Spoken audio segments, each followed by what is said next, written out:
Men, what creepy things do women do that usually go unnoticed?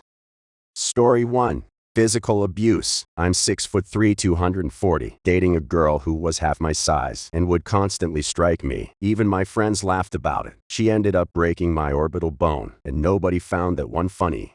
Story 2.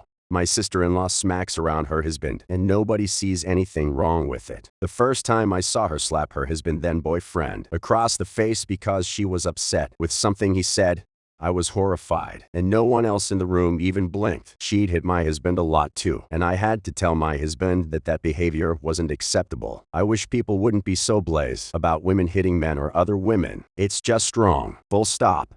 Story 3.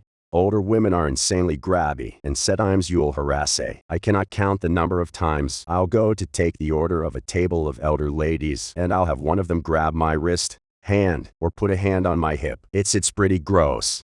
Story 4. My older sister's friends would get drunk and come into my room and put on my underwear. They bragged about it to her friends at school. Also, when women call me gay for not hitting on them, I had a roommate bail, so I rented his room to a photographer that I knew. She would bring over models and shoot fashion photography while I worked in the other room and played video games with friends. Sometimes she would want music, so I'd set up some speakers. One day in the middle of shooting, the photographer turned around and asked if I was gay, because I didn't hit on any of the models. I told her that they are working and having a guy leer at them and hit on them would be inappropriate, and I assured them that if they were out of the social gathering, I would try and chat them up. It's just weird that they aren't constantly showered with attention from a guy. They assume he's gay. Story 5. Girls filming attractive stranger guys in public. Clearly, the stranger doesn't know he's being filmed, or he looks like he knows and he's uncomfortable with it. It still gets posted online, left up, as if it's not an obvious invasion of privacy. If it was the opposite, I'm sure it would be taken down.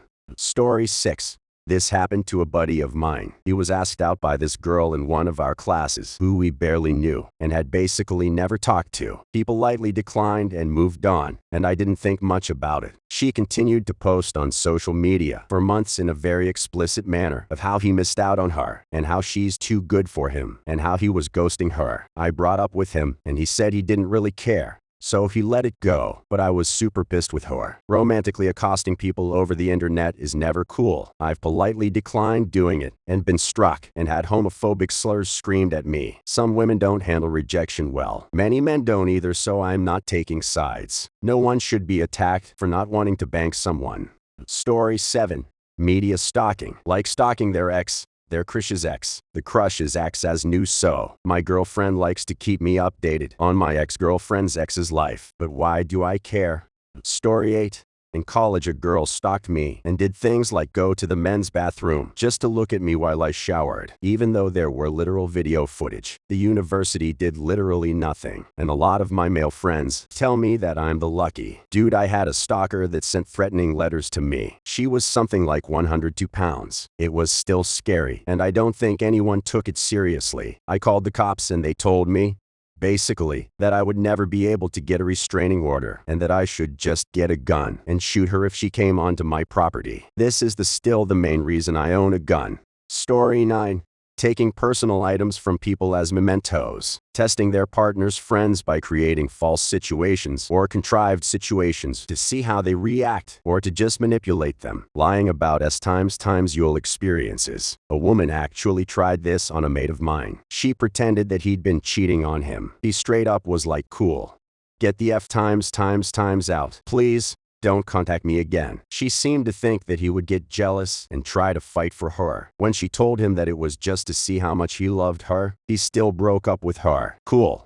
Get the times out and don't contact me again. I'm not dealing with that times. Even more creepy. He got times on all over Facebook by her friends, too. They were messaging his friends, his family members, etc., saying what a terrible person he was. He couldn't commit to a real relationship, etc. And breaking up with someone, showing a notorious red flag, introduced us all to a ton of other women that displayed a times F load of red flags. It was creepy as sin.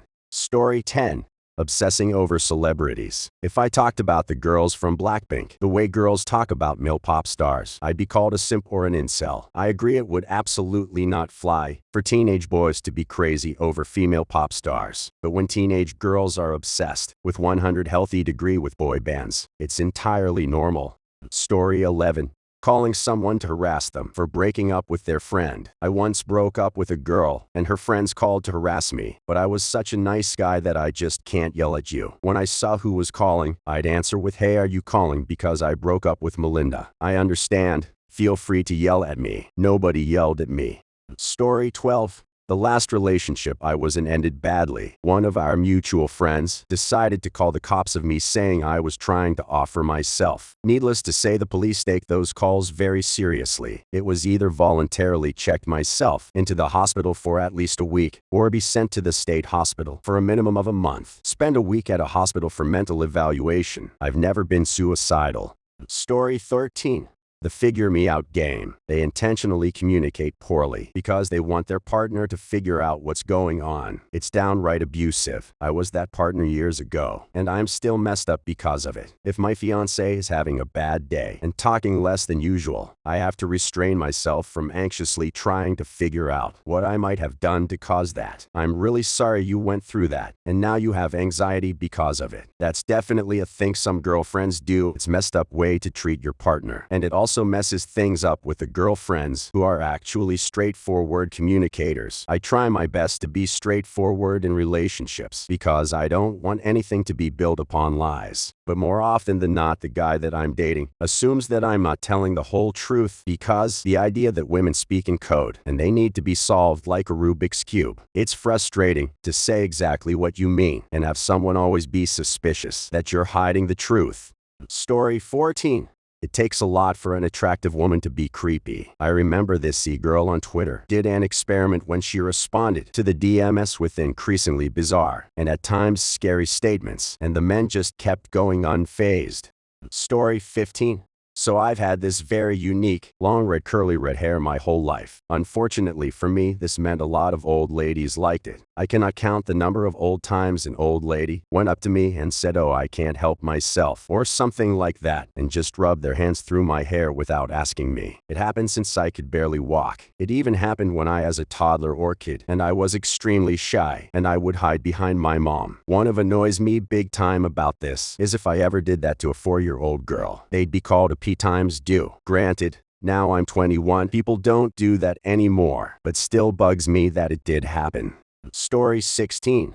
It hasn't happened to me, but I often see girls or women posting about how they flirt with someone that they have no interest in just because they're bored. I've seen huge pages on Facebook post something like, "I hate it when you flirt with a guy when you're bored and then they started to like you." Playing with people like that is just messed up. Story 17.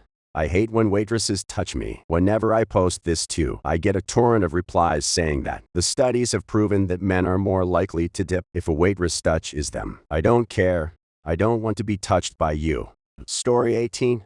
When I was a younger, better-looking guy, I had a lot of drunk, middle-aged women group and basically harass me at bars despite no permission or reciprocating for me. Definitely one of those things that would have been a huge deal if genders were reversed, but okay, because I'm a guy. Apparently, I once had a bartender for an older alumni guy's tailgate in college. It paid pretty well, so I was happy. But his wife came up with both hands, grabbed my at times S in front of her husband and her own 16-year-old son. I have never ever been so uncomfortable in my life or felt so bad for a kid. Story 19. I was dating this girl who ended up faking that she would do a surprise visit to my house while I lived very far away. She texted me that she'd be there in 2 minutes and was annoyed that I was annoyed that she'd show up unannounced, and she wouldn't even know if I was home or not. After I burged off after she did it a couple of times again, she convinced a friend of mine to lure me to a bar where she was so she could win me back. Came to the bar. Friend wasn't there, but the girl I ended things with and eventually blocked when things went too far was there, and she went as far as blocking my path to the exit, saying that if I left she would scream I was threatening her. I'm not saying it's all women, but I've had a few experiences like this, and well, the other experiences didn't go that far. But still. Story 20. The number of you with long nails that are crusty underneath is alarmingly high, even though the female coworker who regularly kept her nails at 3 inches length whom once commented on me cleaning under my nails and remarked inquisitively as to why she always sees men cleaning, and it didn't make any sense to her. I then glanced at hers. Well, I can only describe what I saw as an accumulation of dead skin and potato chip crumbs. Please clean under your nails. Flirting with boys, like children, or even teens, as a joke, or to make themselves uncomfortable because they look so cute when they blush like that. Cut that times T out. It's gross, and the fact that your goal is to make them uncomfortable is absolutely insane. That's pay times O behavior. Story 22. As a gay man, 2 things. Women wanting to be friends with us so that they can parade us around as their gay best friend. Had a few friends pull this times T on me, and the moment they started introducing me to their friends, as this is my gay friend that I was telling you about, I stopped talking to them. They tried to turn me straight, also by doing things to attempt to seduce me. Like what? I'm not interested. Also, the number of women who ask me for details on my intimate life and act like it's not awkward at all is insane. Story 23. The manipulation of social media for their own interests. I'm not talking about editing photos. I'm talking about manipulating guys' feelings by posting certain things to make them mad or jealous or etc. I'm talking about stalking guys on Snapchat maps,